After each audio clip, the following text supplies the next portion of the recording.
On today's show, details regarding Aruba Port Authority accommodating mega ships.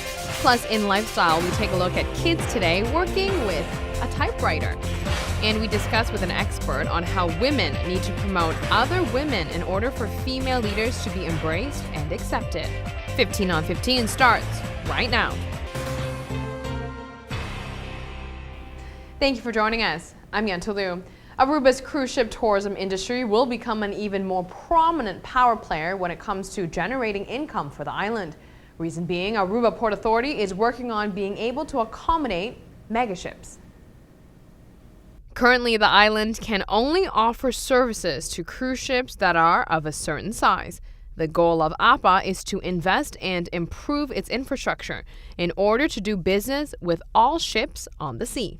We are looking forward to welcoming larger ships in 2016, and as such we held several meetings with Royal Caribbean Cruise Lines, and in hopes that we will be ready when the Freedom begins home porting in San Juan, so that they are able to come to Aruba as well.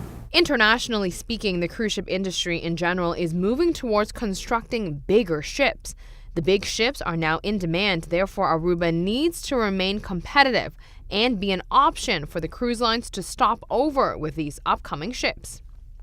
Ships are getting larger, there's no doubt about that. We can see it in the amount of ships that are ordered each year and the length of these ships. So far, the largest ships we have welcomed